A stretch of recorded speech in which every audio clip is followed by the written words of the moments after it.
YouTube channel पर सभी का हार्दिक स्वागत। प्यारे विद्यार्थियों, आज अपन अध्ययन करेंगे कक्षा 11 की हिंदी अनिवार्य पुस्तक आरोह का पाठ नंबर 1 नमक का दारोगा कहानी है और जिसके लेखक हैं मुंशी प्रेमचंद। तो मुंशी प्रेमचंद हिंदी के जाने माने कथाकार हुए थे। इतने प्रसिद्ध थे कि इन्हीं के नाम पर कहानी और उपन्यास का काल विभाजन किया।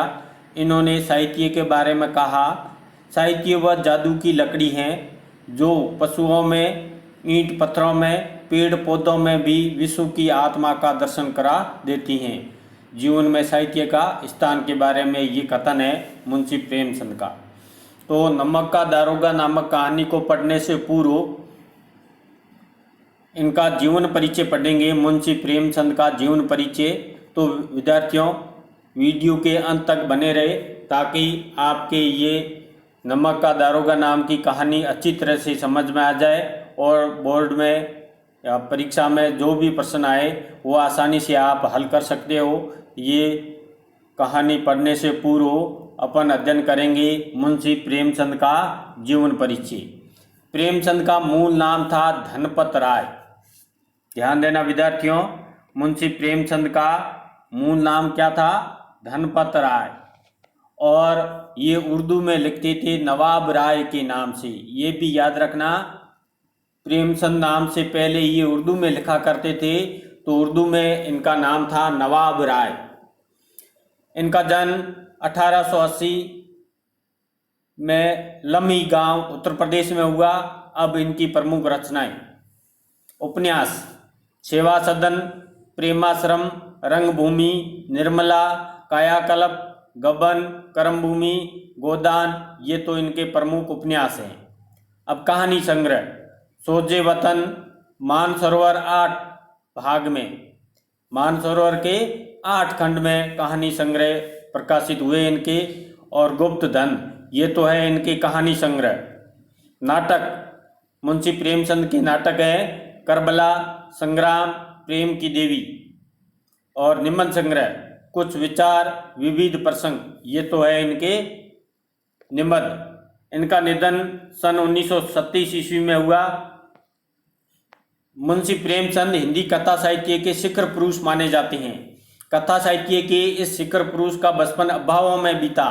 मतलब इनका बचपन बहुत ही बड़ा दुख भरा था, कष्टों का सामना किया। स्कूली शिक्षा पूरी होने के बाद पारिवारिक समस्याओं के कारण जैसे तैसे बीए तक की पढ़ाई की। अंग्रेजी में एमए करना चाहते थे, लेकिन जीवन यापन के लिए नौकरी करनी पड़ी। अंग्रेजी में ये एमए करना चाहते थे मुंशी प्रेमचंद जी, लेकिन जीवन यापन के लिए इनको नौकरी करना पड़ा, इसलिए ये एमए नहीं कर पाए। सरकारी नौकरी मिली भी, लेकिन महात्मा गांधी के असहयोग आंदोलन में सक्रिय होने के कारण त्याग पत्र देना पड़ा। इनको सरकारी नौकरी प्राप्त हो गई थी, लेकिन महात्मा गांधी के द्वारा 1920 में असहयोग आंदोलन जो शुरू किया था उसमें ये सक्रिय रूप से जुड़ गए थे, इसलिए इन्होंने नौकरी से त्याग पत्र दे दिया। राष्ट्रीय आंदोलन के जुड़ने के बावजूद लेखन कार्य सुचारू रूप से चलता रहा। पत्नी शिवरानी देवी, ध्यान देना विद्यार्थियों, इनकी पत्नी का नाम क्या था? शिवरानी देवी के साथ अंग्रेजों के खिलाफ आंदोलन में हिस्सा लेते रही। मतलब इनकी पत्नी भी, शिवरानी देवी भी, अंग्रेजों के खिलाफ आंदोलन में हिस्सा इनके साथ में ले रही थी। उनके जीवन का राजनीति संघर्ष उनकी रचनाओं में सामाजिक संघर्ष बनकर सामने आया। इनका जो राजनीति जीवन का संघर्ष था वो इनकी रचनाओं में सामाजिक संघर्ष बनकर सामने आया, जिसमें जीवन का यथार्थ और आदर्श दोनों ही है। इसलिए इनकी रचनाओं में आदर्शोन्मुख यथार्थवादी रचनाएं मानी जाती हैं। हिंदी साहित्य के इतिहास में कहानी और उपन्यास विद्या के विकास का काल विभाजन प्रेमचंद को ही केंद्र में रखकर किया जाता रहा है। ध्यान देना, हिंदी साहित्य इतिहास में कहानी और उपन्यास विद्या का जो काल विभाजन किया गया है वो मुंशी प्रेमचंद को केंद्र में रखकर किया गया है।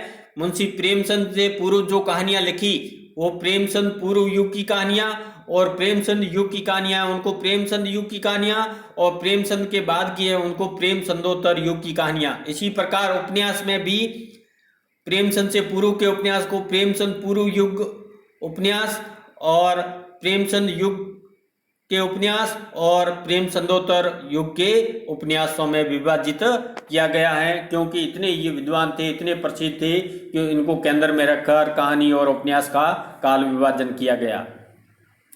यह प्रेमचंद के निर्विवाद महत्व का एक स्पष्ट प्रमाण है। वस्तुतः प्रेमचंद ही पहले रचनाकार है जिन्होंने कहानी और उपन्यास विधा को कल्पना और रूमानियत के धुंधलके से निकालकर यथार्थ की ठोस जमीन पर प्रतिष्ठित किया। ध्यान देना विद्यार्थियों, क्योंकि इन्होंने कहानी और उपन्यास विधा को कल्पना और रूमानियत के जो धुंधलका था उससे निकालकर यथार्थ के ठोस जमीन पर स्थापित करने का कार्य किसने किया? मुंशी प्रेमचंद ने। यथार्थ की जमीन से जुड़कर कहानी किस्सा गोई तक सीमित न रहकर पढ़ने पढ़ाने की परंपरा से भी जुड़ी, इसमें उनकी हिंदुस्तानी अर्थात हिंदी उर्दू मिश्रित भाषा का विशेष योगदान रहा। उनके यहाँ हिंदुस्तानी भाषा अपने पूरे ठाट बाट और जाति स्वरूप के साथ आई। उनका आरंभिक कथा साहित्य कल्पना संयोग रूमानियत के ताने बाने से बुना गया, लेकिन एक कथाकार के रूप में उन्होंने लगातार विकास किया और पंच परमेश्वर जैसी कहानी और सेवा सदन जैसे उपन्यास के साथ सामाजिक जीवन को कहानी के आधार बनाने वाले यथार्थवादी कला के अग्रदूत के रूप में सामने आए। यथार्थवादी कला के अग्रदूत के रूप में कब सामने आए? पंच परमेश्वर कहानी जो 1915 में मुंशी प्रेमचंद के द्वारा लिखी गई और सेवा सदन उपन्यास लिखा गया, वहां से यथार्थवाद के ये अग्रदूत के रूप में सामने आए। यथार्थवाद के भीतर भी आदर्शोन्मुख यथार्थवाद से आलोचनात्मक यथार्थवाद तक की विकास यात्रा प्रेमचंद ने की। यथार्थवाद के साथ में भी इन्होंने आदर्शोन्मुख मतलब आदर्श की ओर उन्मुख इनका यथार्थवाद था। आदर्शोन्मुख यथार्थवाद स्वयं उन्हीं की गढ़ी हुई संज्ञा है। ये जो आदर्शोन्मुख यथार्थवाद नाम भी स्वयं मुंशी प्रेमचंद ने दिया। ये कहानी और उपन्यास के क्षेत्र में किए गए उनके ऐसे रचनात्मक प्रयासों पर लागू होते हैं जो कटु यथार्थ का चित्रण करते हुए भी समस्याओं और अंतर्विरोधों को अंततः एक आदर्शवादी और मनोवांछी समाधान तक पहुंचा देती है। सेवा सदन, प्रेमाश्रम आदि उपन्यास और पंच परमेश्वर, बड़े घर की बेटी, नमक का दारोगा आदि कहानियां ऐसी ही है जो आदर्शोन्मुख यथार्थवाद पर आधारित है। बाद की उनकी रचनाओं में ये आदर्शवादी प्रवृत्ति कम होती गई और धीरे धीरे वे ऐसी स्थिति पर पहुंचते हैं जहां कठोर वास्तविकता को प्रस्तुत करने में वे किसी तरह समझौता नहीं करते हैं। ये तो थी आदर्शोन्मुख यथार्थवादी कहानी और उपन्यास, लेकिन बाद में वो बिल्कुल यथार्थवाद मतलब वास्तविकता पर ही पहुंच गए थे। उसमें किसी प्रकार का समझौता करने से नहीं डरे। इनके जो वास्तविक और यथार्थवादी उपन्यास है गोदान और पूंछ की रात, कफन, ये कहानियां इसके सुंदर उदाहरण है यथार्थवाद की। यहाँ दी गई कहानी अपने पाठ्यक्रम में नमक का दारोगा का प्रथम प्रकाशन 1914 ईस्वी में प्रेमचंद की बहुचर्चित कहानी है, जिसे आदर्शोन्मुख यथार्थवाद के एक मुकम्मल उदाहरण के रूप में देखा जा सकता है। कहानी में ही आए हुए एक मुहावरे को ले तो धन के ऊपर धर्म की जीत की कहानी है। ये कहानी किसकी है? धन के ऊपर धर्म की जीत की कहानी है। धन और धर्म को हम कर्मशः, अब धन को माना है सदवर्ती और इनको कर्मशः क्या माना है? धन को सदवर्ती माना और धर्म को बुराई और अच्छाई, असत्य और सत्य इत्यादि कह सकते हैं। धन और धर्म को क्रमशः ये रूप दिए। कहानी में इनका प्रतिनिधित्व क्रमशः धन का प्रतिनिधित्व कर रहे हैं पंडित अलोपीदीन और धर्म का प्रतिनिधित्व कर रहे हैं मुंशी प्रेमचंद नामक पात्रों ने किया है। ईमानदार कर्मयोगी मुंशी बंशीधर को खरीदने में असफल रहने के बाद पंडित अलोपीदीन अपने धन की महिमा का उपयोग कर उन्हें नौकरी से मुअत्तल करा देते। मुअत्तल मतलब उनको निलंबन करा देते हैं, नौकरी से हटा देते हैं। लेकिन अंत सत्य के आगे उनका सिर झुक जाता है। वे सरकारी महकमे से बर्खास्त बंशीधर को बहुत ऊंचे वेतन और भत्ते के साथ अपनी सारी जायदाद का स्थायी मैनेजर नियुक्त करते हैं। किसको? मुंशी वंशीधर को अपनी जायदाद अर्थात अपनी संपत्ति का स्थायी मैनेजर नियुक्त कर देते हैं और गहरे अपराध बोध से भरी हुई वाणी से निवेदन करते हैं, परमात्मा से यही प्रार्थना है कि वह आपको सदैव वही नदी के किनारे वाला बेमुरुवत का अर्थ है जो सहानुभूति नहीं रखता है, सहानुभूतिहीन, उद्दंड अर्थात उग्र किंतु धर्मनिष्ठ दारोगा बनाए रखे, ऐसा अलोपीदीन कहते हैं पंडित मुंशी वंशीधर से। कहानी के इस अंतिम प्रसंग से पहले तक की समस्त घटनाएं प्रशासनिक न्यायिक व्यवस्था में व्याप्त भ्रष्टाचार और उस भ्रष्टाचार की व्यापक सामाजिक स्वीकार्यता को अत्यंत साहसिक तरीके से हमारे सामने उजागर की है। मुंशी प्रेमचंद ने ईमानदार व्यक्ति के अभिमन्यु के समान निहत्थे और अकेले पढ़ते जाने की यथार्थ तस्वीर इस कहानी की बहुत बड़ी खूबी है, किंतु प्रेमचंद इस संदेश पर कहानी को ख़त्म नहीं करना चाहते हैं, क्योंकि उस दौर में वे जानते थे कि ऐसा यथार्थवाद हमको निराशावादी बना देता है। लेकिन इस स्थिति में कहानी को मुंशी प्रेमचंद खत्म क्यों नहीं करते? क्योंकि ऐसा यथार्थवाद, ऐसी वास्तविक बात हम लोगों को क्या कर देगा? निराशावादी बना देगा। मानव चरित्र पर से हमारा विश्वास उठ जाता है, हमको चारों तरफ बुराई बुराई नजर आने लगी, इसलिए उनको इस आगे धर्म की जो जीत होती है उस बिंदु तक कहानी को ले जाते हैं। ये उपन्यास शीर्षक नाम से निबंध है, उसमें बात कही है यथार्थवाद हमको निराशावाद बना देता है, मानव चरित्र पर से हमारा विश्वास उठ जाता है, हमको चारों तरफ बुराई बुराई नजर आने लगती है। ये उपन्यास नाम का शीर्षक नाम का निबंध है मुंशी प्रेमचंद का, उसमें ये बात कही है, इसलिए कहानी का अंत सत्य की जीत के साथ होता है। अब पढ़ेंगे मूल कहानी नमक का दारोगा। दारोगा का अर्थ होता है निरीक्षक, जिसको अंग्रेजी में बोलते हैं इंस्पेक्टर। जब नमक का नया विभाग बना, ईश्वर प्रदत्त वस्तु के व्यवहार करने का निश्चय हो गया, तो लोग चोरी छिपे इसका व्यापार करने लगे। अनेक प्रकार के छल प्रपंचों का सूत्रपात हुआ, कोई घूस से काम निकालता, कोई चालाकी से। अधिकारियों की पो बारे थे। पो बारे होने का मतलब है अधिकारियों को सभी ओर से लाभ ही लाभ था। पटवारीगिरी का सर्वसम्मानित पद छोड़कर लोग इस विभाग की बरकदारी करते थे। मतलब बरकदारी का अर्थ है चौकीदारी करने में तैयार हो जाते थे। कौन से विभाग की? नमक के विभाग की। इस दारोगा पद के लिए तो वकीलों का भी जी ललचाता था। यह वह समय था जब अंग्रेजी शिक्षा और ईसाई मत के लोग एक ही वस्तु समझते थे। फारसी का प्राबल्य था, मतलब फारसी का प्रचुरता थी। प्रेम कथाएं और श्रृंगार रस के काव्य पढ़कर फारसीदा लोग सर्वोच्च पदों पर नियुक्त हो जाया करते थे। फारसीदा मतलब फारसी के पसंदीदा लोग, जो फारसी के प्रेम कथाएं और श्रृंगार रस का काव्य पढ़कर ऊंचे पदों पर पहुंच जाते थे। मुंशी वंशीधर भी जुलेखा की विरह कथा समाप्त करके मजनू और फरहाद के प्रेम वृत्तांत को, नल और नील की लड़ाई और अमेरिका के आविष्कार से अधिक महत्व की बातें समझते हुए रोजगार की खोज में निकले। कौन? मुंशी वंशीधर। उनके पिता एक अनुभवी पुरुष थे। किसके? मुंशी वंशीधर के। समझाने लगे, बेटा घर की दुर्दशा देख रहे हो, ऋण के बोझ से दबे हुए, मतलब इतना ऋण कर्ज घर के ऊपर हो गया था। लड़कियां हैं वह घास फूस की तरह बढ़ती चली जाती हैं। लड़कियां घास फूस की तरह बढ़ने का मतलब है लड़कियां बड़ी हो रही है, उनका विवाह शादी वगैरह करना पड़ेगा, बहुत सारा खर्चा होगा, लेकिन पहले से बहुत सारा कर्ज है। मैं कगारे पर का वृक्ष हो रहा हूं, न मालूम कब गिर पड़ूं। मुंशी वंशीधर के पिताजी कहते हैं, मैं एक नदी के किनारे खड़ा वृक्ष की भांति हूं, न जाने कब गिर पड़ूं, अर्थात ये संसार से विदा हो जाऊं।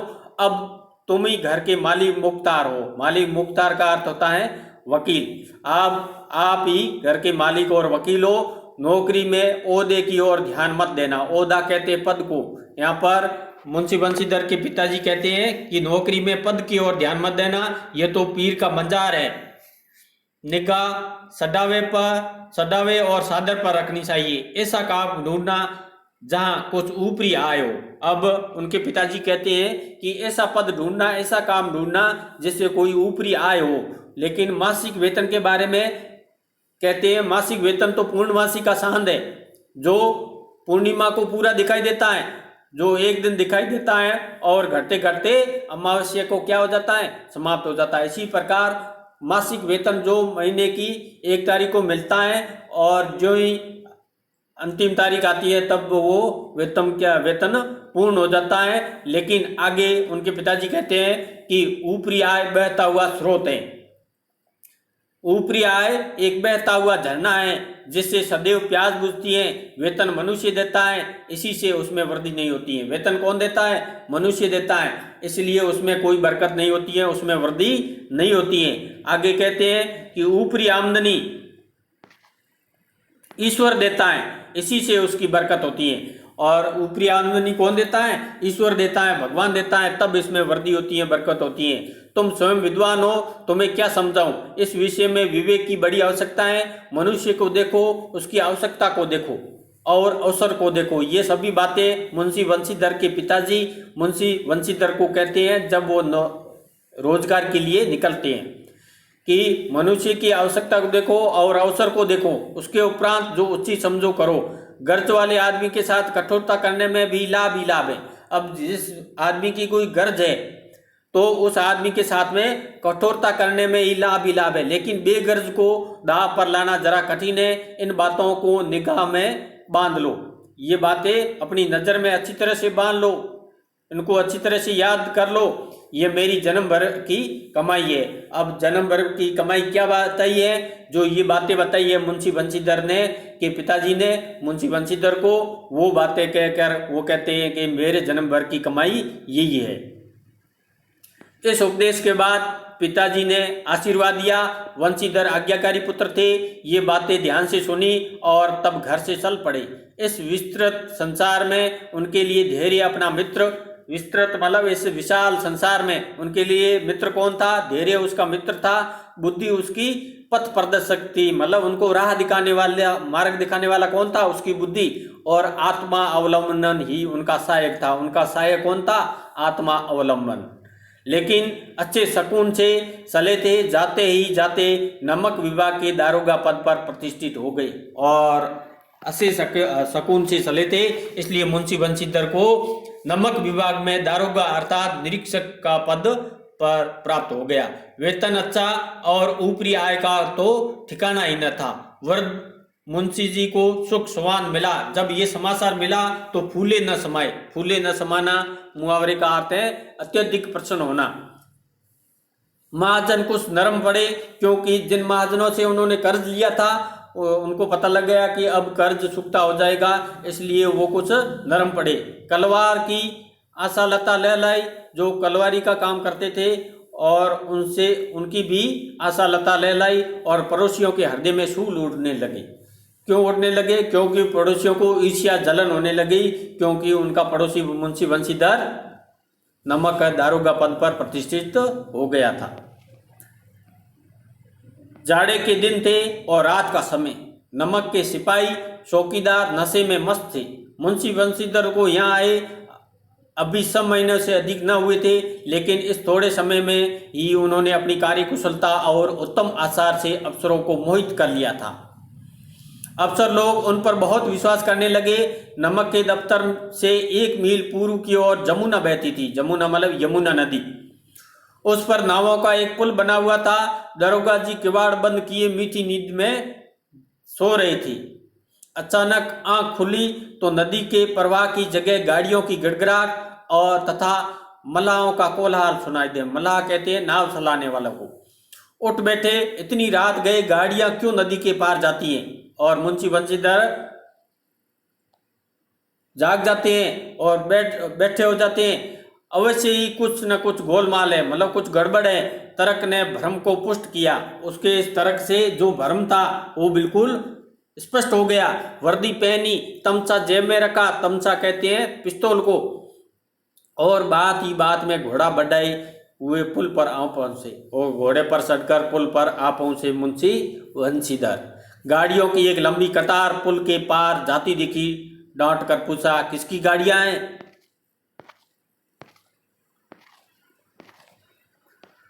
थोड़ी देर तक सन्नाटा रहा। आदमियों में कुछ कानाफूसी हुई। कानाफूसी होने का अर्थ क्या है? कानाफूसी करना मतलब राज की बात धीरे धीरे करना। कानाफूसी करना मुहावरे का अर्थ है राज की बात धीरे धीरे करना। इस प्रकार जो आदमी नमक ले जा रहे थे उन आदमियों में कानाफूसी हुई, राज की बात धीरे धीरे हुई। तब आगे वाले ने कहा पंडित अलोपीदीन, मतलब ये गाड़ियां किसकी है? पंडित अलोपीदीन की है। कौन? पंडित अलोपीदीन, दातागंज की। पंडित अलोपीदीन कहाँ के थे? दातागंज के। मुंशी बंशीधर शौके, पंडित अलोपीदीन इस इलाके के सबसे प्रतिष्ठित जमींदार थे, लाखों रुपयों का लेन देन करते थे। इधर थोड़े छोटे से बड़े कौन ऐसे थे जो उनके ऋणी न हो, मतलब सबको उन्होंने ऋण कर्ज दे रखा था। व्यापार भी लंबा चौड़ा था अलोपीदीन का, बड़े चलते पुर्जे आदमी थे। अंग्रेज अफसर उनके इलाके में शिकार खेलने आते थे, उनके मेहमान होते थे। 12 मास सदाव्रत चलता था। सदाव्रत का अर्थ है हमेशा अन्न बांटने का व्रत चलता था अलोपीदीन के यहाँ। मुंशी जी ने पूछा गाड़ियां कहाँ जाएगी? उत्तर मिला कानपुर। गाड़ियां कहाँ जा रही थी? कानपुर। लेकिन इस प्रश्न पर कि इसमें क्या है, सन्नाटा सा गया, बिल्कुल चुप्पी सा गई।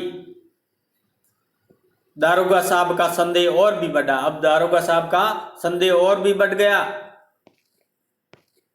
कुछ देर तक उत्तर की बाट देकर कुछ देर उत्तर की इंतजार किया, पर जोर से बोले क्या तुम सब गूंगे हो गए हो? हम पूछते हैं इसमें क्या लदा है? जब इस बार भी कोई उत्तर न मिला तो उन्होंने घोड़े को एक गाड़ी से मिलाकर बोरे को टटोला, भरम दूर हो गया और यह नमक के ढेले थे। उन बोरों में क्या था? नमक के ढेले थे। पंडित अलोपीदीन अपने सजीले रथ पर सवार कुछ सोते कुछ जागते चले आते थे, मतलब अपनी मस्ती में मस्त थे, कुछ सोते कुछ जागते हुए, क्योंकि वो इतने रईस थे। अचानक कई गाड़ी वालों ने घबराए हुए आकर जगाया। बोले महाराज, दारोगा ने गाड़ियां रोक दी हैं और घाट पर खड़े आपको बुलाते हैं। पंडित अलोपीदीन का लक्ष्मी जी पर अखंड विश्वास था। लक्ष्मी जी कहते हैं यह धन की देवी है, फिर भी यहाँ पर उनको धन पर पूरा विश्वास था। वह क्या करते थे? संसार का तो कहना ही क्या, स्वर्ग में भी लक्ष्मी का राज्य है। अलोपीदीन कहा करते थे इस संसार में तो क्या, स्वर्ग में भी लक्ष्मी का ही राज्य है, धन का ही राज्य है। उनका यह कहना यथार्थ था, ये उनका कहना भी वास्तविक था। न्याय और नीति सब लक्ष्मी के ही खिलौने हैं। न्याय और नीति किसकी ओर होते हैं? जिसके पास लक्ष्मी हो, धन हो। इन्हें वह जैसा चाहती है नचाती है। लेटे ही लेटे गर्व से बोले चलो हम आते हैं।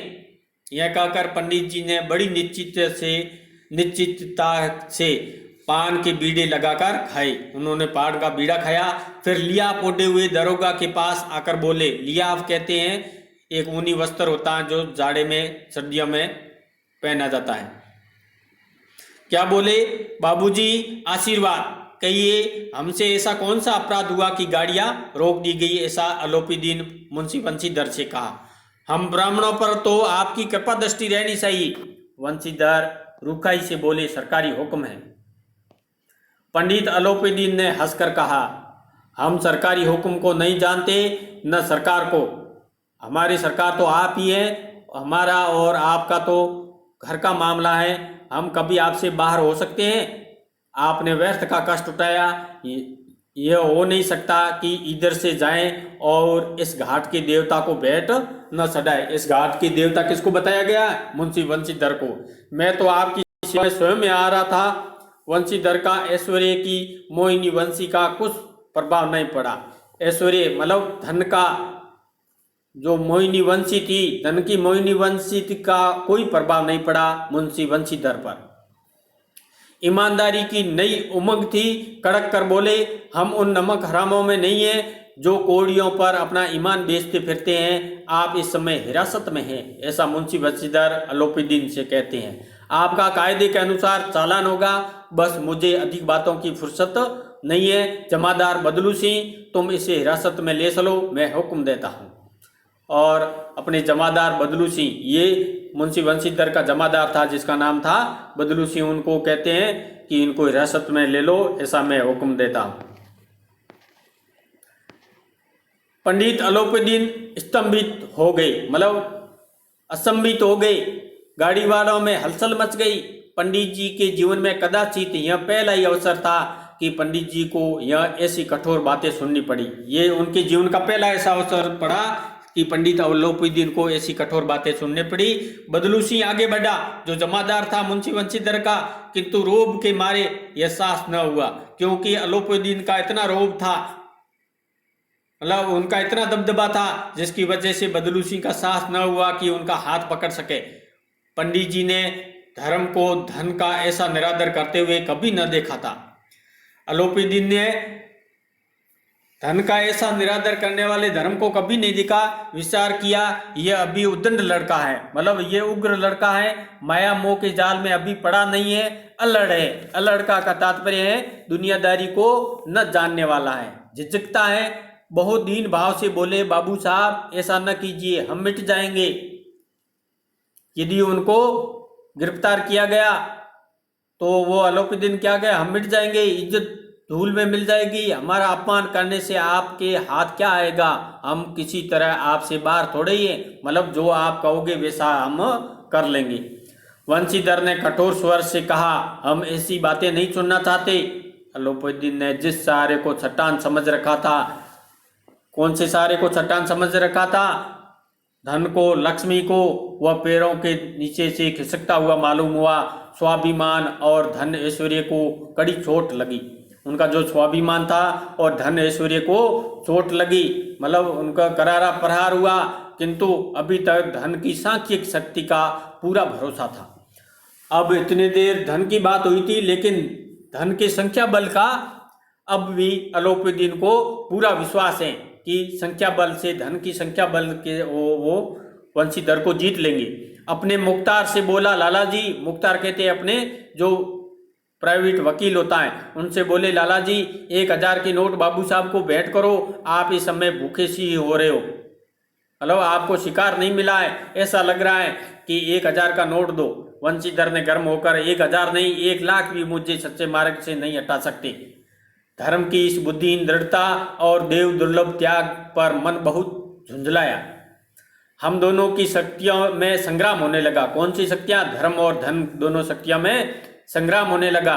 धन ने उछल कर आक्रमण करने शुरू किए, मतलब 5, 10, 15 इस प्रकार आगे कीमत बढ़ती गई। 1 से 5, 5 से 10, 10 से 15, 15 से 20,000 तक की नौबत पहुंची, किंतु धर्म की अलौकिक वीरता के साथ इस बहुसंख्यक सेना के समूह अकेला पर्वत की भांति अटल अविचलित खड़ा था। कौन? धर्म, अलौकिक, जो दिखाई न दे। धर्म की जो दिखाई न दे ऐसी वीरता। उनके सामने बहुत सारी सेना थी, लेकिन ये धर्म अपनी जगह पर्वत की भांति अटल और अविचलित खड़ा था। कौन? मुंशी वंशीधर। अलोपीदीन निराश होकर बोले, अब इससे अधिक मेरा साहस नहीं है, आगे आपको अधिकार। वंशीधर ने अपने जमादार को ललकारा। बदलू सिंह मन में दारोगा जी को गालियां देता हुआ पंडित अलोपीदीन को बढ़ा। बदलू सिंह दारोगा जी को गालियां क्यों दे रहा मन में थे? क्योंकि वो धन नहीं ले रहा था और मान लेता, और बदलू सिंह अलोपीदीन से डर भी रहा था क्योंकि उनका रौब था। पंडित घबराकर 2-3 कदम पीछे हट गए। अलोपीदीन जो ही बदलू सिंह उनकी तरफ आगे बढ़ा तो अलोपीदीन 2-3 कदम पीछे हट गए। अत्यंत दीनता से बोले, बाबू साहब ईश्वर के लिए मुझ पर दया कीजिए, मैं 25,000 पर निपटारा करने को तैयार हूं। असंभव बात है, 30,000 पर किसी तरह भी संभव नहीं है। वंशीधर ने क्या 40,000 पर भी नहीं? 40,000 नहीं, 40 लाख पर भी असंभव है। बदलू सिंह, इस आदमी को अभी हिरासत में ले लो, अब मैं एक शब्द भी नहीं सुनना चाहता। धर्म ने धन को पैरों तले कुचल डाला, पैरों तले कुचल डाला, क्योंकि धर्म ने धन की बात को स्वीकारा नहीं, वो अपनी बात पर अजय रहा। अलोपीदीन ने एक हष्टपुष्ट मनुष्य को हथकड़ियां लिए हुए अपनी तरफ आते देखा। सारों ओर निराश और कातर दृष्टि से देखने लगे। कातर मतलब कायर दृष्टि से देखने लगे। इसके बाद एकाएक मूर्छित होकर गिर पड़े। मूर्छित मतलब बेहोश होकर गिर पड़े। दुनिया सोती थी पर दुनिया की जीभ जागती थी। कहने का मतलब दुनिया चाहे भले सोई हुई दिखाई दे, लेकिन बात फैलने में टाइम नहीं लग सकता है। सवेरे देखिए तो बालक वर्ग सबके मुंह से यही बात सुनाई देती थी, जिसे देखिए वही पंडित जी के इस व्यवहार पर टीका टिप्पणी कर रहा था। निंदा की बौछारें हो रही थी, मानो संसार में अब पापी का पाप कट गया है। पानी को दूध के नाम से बेचने वाला ग्वाला, कल्पित रोजान मत से भरने वाले अधिकारी वर्ग, रेल में बिना टिकट सफर करने वाले बाबू लोग, जाली दस्तावेज बनाने वाले सेठ और साहूकार, सब के सब देवताओं की भांति गर्दनें सला रहे थे, अर्थात पंडित अलोपीदीन को गिरफ्तार करने की बात को कर रहे थे। जब दूसरे दिन पंडित अलोपीदीन अभियुक्त होकर कांस्टेबलों के साथ, मतलब सिपाहियों के साथ, हाथों में हथकड़ियां, हृदय में गलानी और शोभ भरे लज्जा से गर्दन झुकाए अदालत की तरफ चले तो सारे शहर में हलचल मच गई। मेलों में कदाचित आंखें इतनी व्यग्र न होती थी, मतलब मेले जो आयोजित होते हैं उन मेलों में इतनी आंखें व्यंगर नहीं होती थी। भीड़ के मारे छत और दीवार में कोई भेद नहीं रहा, मतलब इतनी भीड़ लग गई थी अलोपीदीन को देखने के लिए, छत और दीवार एक जैसी हो गई, मतलब उसमें इतनी भीड़ छा गई थी। किंतु अदालत में पहुंचने की देर थी। पंडित अलोपीदीन इस अगाध वन के सिंह थे। अगाध मतलब अथाह वन, मतलब बहुत बड़े जागीरदार थे, जमींदार थे। अधिकारी वर्ग उनके भक्त, अमले उनके सेवक, वकील मुख्तार उनके आज्ञापालक, और अर्दली, अर्दली कहते हैं किसी अफसर का खास जो चपरासी होता है उसको अर्दली कहते हैं। चपरासी और चौकीदार तो उनके बिना माल के गुलाम थे। उन्हें देखते ही लोग चारों तरफ से दौड़े। सभी लोग विस्मित हो रहे थे। विस्मित होना मतलब आश्चर्यचकित हो रहे थे, इसलिए नहीं कि अलोपीदीन ने क्यों यह कर्म किया, इसलिए नहीं कि पंडित अलोपीदीन ने ये ऐसा कार्य क्यों किया, बल्कि इसलिए कि वह कानून के पंजे में कैसे फंसे। ऐसा मनुष्य जिसके पास में असाध्य साधन करने वाला धन और अनन्य वात्सलता हो, वह क्यों कानून के पंजे में आए।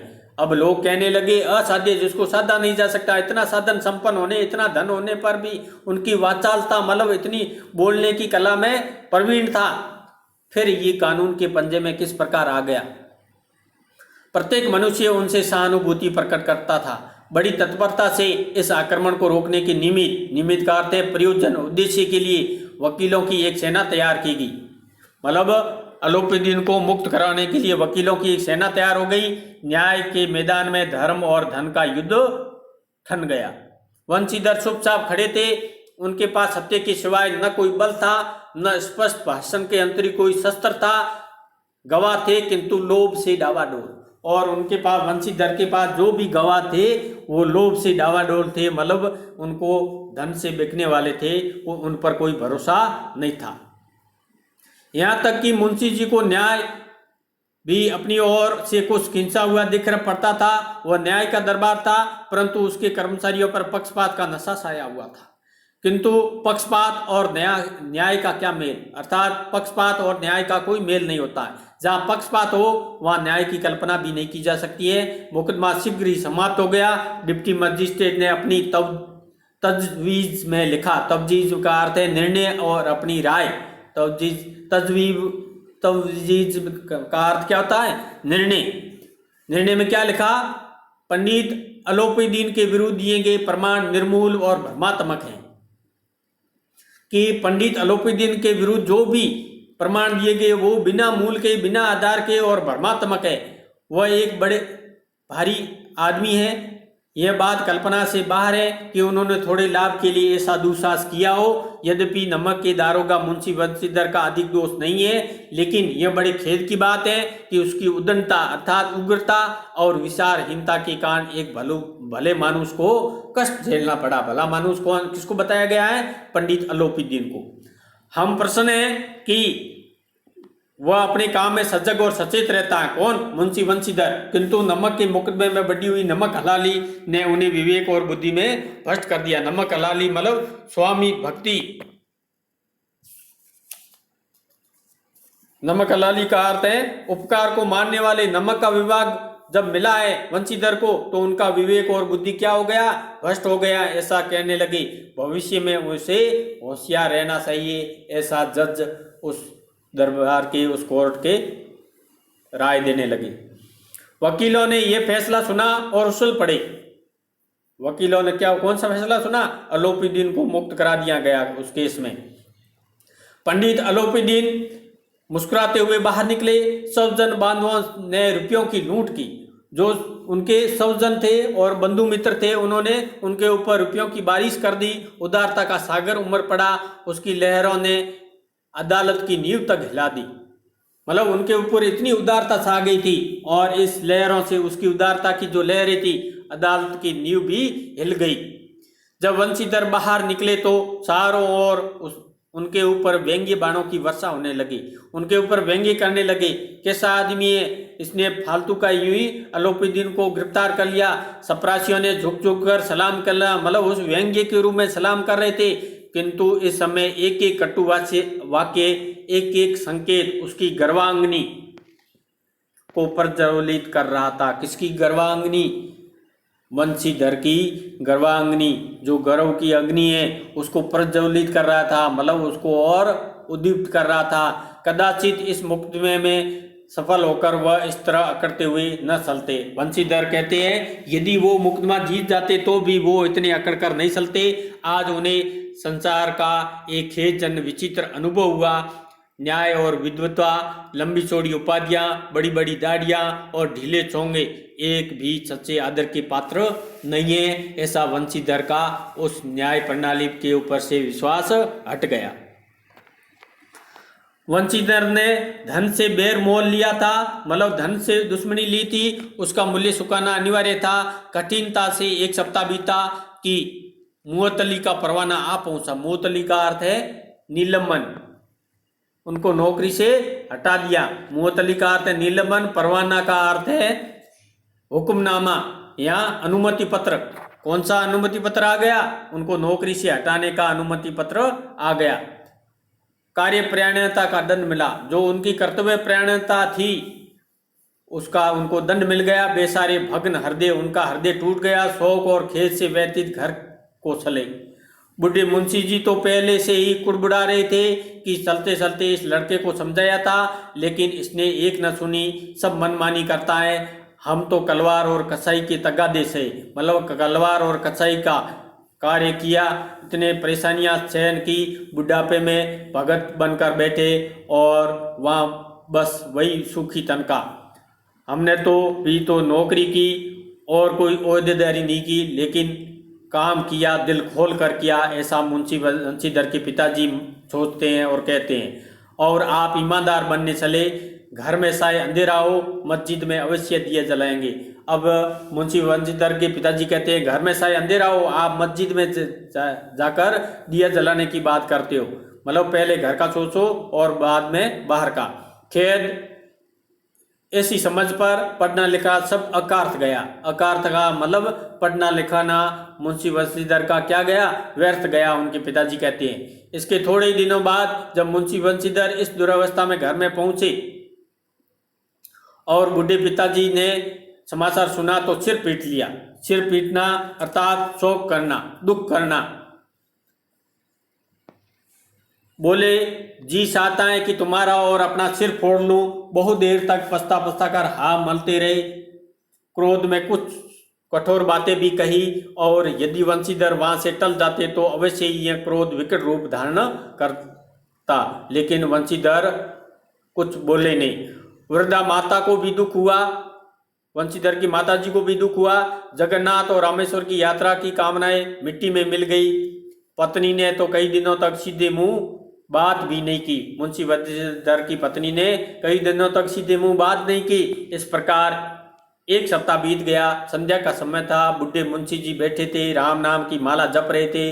इसी समय उनके द्वार पर सजा हुआ रथ आकर रुका। हरे और गुलाबी पर्दे, पश्चिमी बेलों की जोड़ी, पश्चिमी बेलों की जोड़ी, उनकी गर्दनों में नीले धागे, सींगे पीतल से जड़ी हुई। कई नौकर लाठियां कंधों पर रखे साथ थे। मुंशी जी अगवानी में दौड़े। अगवानी मतलब उनके स्वागत के लिए दौड़े। देखा तो पंडित अलोपीदीन। झुककर दंडवत की, मतलब उनको प्रणाम किया और लल्लो चप्पो की बातें करने लगे। हमारा भाग्य उदय हुआ जो आपके चरण इस द्वार पर आए। आप हमारे पूज्य देवता हैं। आपको कौन सा मुंह दिखाए, मुंह में तो कालिक लगी हुई है। मुंह पे कौन सी कालिक लगी हुई है? क्योंकि उसके पुत्र मुंशी बंशीधर ने ऐसा काम किया था जिसकी वजह से वो कहते हैं कि हमारे मुंह पर कालिक लगी हुई है। किंतु क्या करे, लड़का अब्बा का कपूत है, ये मेरा लड़का तो अब्बा का कपूत है, नहीं तो आपसे क्यों मुंह छिपाना पड़ता। ईश्वर नीच संतान शायद रखे पर ऐसी संतान न दे। उनके पिताजी कहते हैं मुंशी बंशीधर के कि ईश्वर शायद नीच संतान रखे, कोई संतान हो ही न, लेकिन ऐसी संतान किसी को न दे। अलोपीदीन ने कहा, नहीं भाई साहब ऐसा न कहिए। मुंशी जी ने चकित होकर कहा, ऐसी संतान को और क्या कहूँ। अलोपीदीन ने वात्सल्यपूर्ण स्वर में कहा, कुल तिलक और पुरुषों की कीर्ति उज्जवल करने वाले संसार में ऐसे कितने धर्मपरायण मनुष्य हैं जो धर्म पर अपना सब कुछ अर्पण कर सके। मतलब बहुत ही कम लोग हैं। कुल तिलक मतलब अपने कुल का ये तिलक है, पुरुषों की कीर्ति अर्थात प्रसिद्धि उज्ज्वलता का ये प्रतीक है, धर्मपरायण है और अपने धर्म पर अडिग रहने वाले, अपने धर्म पर सब कुछ अर्पण करने वाले ऐसे लोग बिल्कुल कम हैं। ऐसे है मुंशी बंशीधर, ऐसा पंडित अलोपीदीन उनके पिताजी से कहते हैं। पंडित अलोपीदीन ने बंशीधर से कहा, दारोगा जी इसे खुशामद न समझिए, खुशामद करने के लिए मुझे इतना कष्ट उठाने की जरूरत न थी। उस रात को आपने अपने अधिकार बल से मुझे अपनी हिरासत में लिया, किंतु आज मैं स्वेच्छा से आपकी हिरासत में हूँ। ऐसा अलोपीदीन बंशीधर से कहते हैं। मैंने हजारों रईस और अमीर देखे, हजारों उच्च पदाधिकारियों से काम पड़ा, किंतु मुझे परास्त किया तो आपने। बंशीधर से कहते हैं अलोपीदीन, यदि मेरे को हराया है तो केवल परास्त किया तो आपने, और किसी भी रईस से, अमीर से, उस पदाधिकारी से मैं नहीं हारा, नहीं परास्त हुआ। मैंने सबको अपना और अपने धन का गुलाम बनाकर छोड़ा। मुझे आज्ञा दीजिए कि आपसे कुछ विनय करूं, अर्थात आपसे कुछ निवेदन करूं। बंशीधर ने अलोपीदीन को आते देखा तो उठकर सत्कार किया, मतलब उनका स्वागत किया, किंतु स्वाभिमान सहित, लेकिन स्वाभिमान के सहित उनका सत्कार किया। समझ गए कि ये महाशय मुझे लज्जित करने और जलाने आए, ऐसा मुंशी बंशीधर सोचने लगते हैं। क्षमा प्रार्थना कर चेष्टा नहीं की, वर्ण उन्हें अपने पिता की यह ठकुर सुहाती की बात असह्य प्रतीत होती है।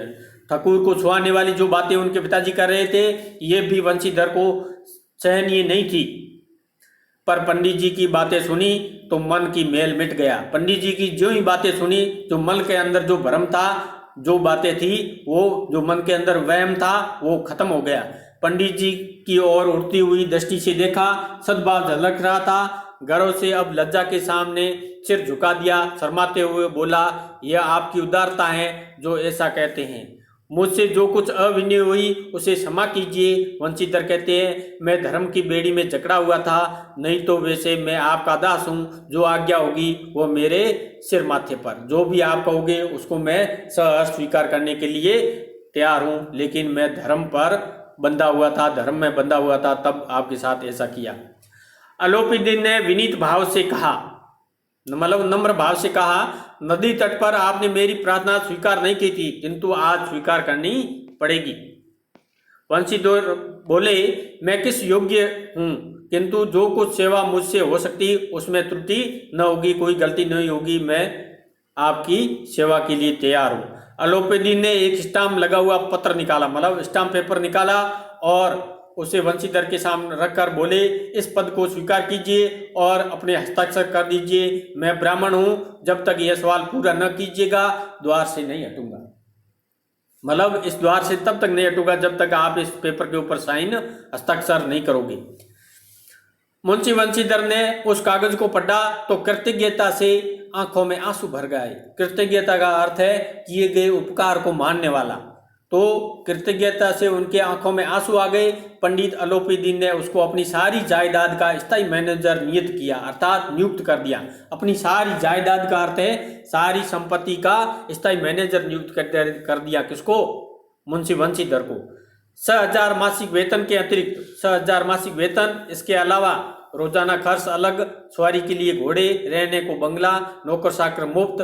कंपित स्वर में बोले, पंडित जी मुझ में इतनी सामर्थ्य नहीं है कि आपकी उदारता की प्रशंसा कर सकूं, किंतु मैं ऐसे उस पद के योग्य नहीं हूं, ऐसा बंशीधर कहते हैं, कंप कंपाती हुई स्वर में बोले। अलोपीदीन हंसकर बोले, मुझे इस समय एक अयोग्य मनुष्य की जरूरत है। वंशीधर ने गंभीर भाव से कहा, यूं मैं आपका दास हूँ। आप जैसे कीर्तिवान सज्जन पुरुष की सेवा करना मेरे लिए सौभाग्य की बात है, किंतु मुझे न विद्या है, न बुद्धि है, न वह स्वभाव है जो इन त्रुटियों की पूर्ति कर देता है। ऐसे महान कार्य के लिए एक बड़े मर्मज्ञ अनुभवी मनुष्य की जरूरत है। ऐसा वंशीधर कहते हैं कि मेरे पास न तो ऐसी विद्या है, न बुद्धि है, न ऐसा स्वभाव है कि मैं आपकी ये जो कार्य सौंपा है आपने मेरे को वो कर सकूं। इस कार्य को करने के लिए बड़े मर्मज्ञ अनुभवी मनुष्य की जरूरत है। अलोपीदीन ने कलमदान से कलम निकाली, उसे वंशीधर के हाथ में देकर बोले, न मुझे विद्वता की साध है, न अनुभव की, न मर्मज्ञता की, न कार्य कुशलता की।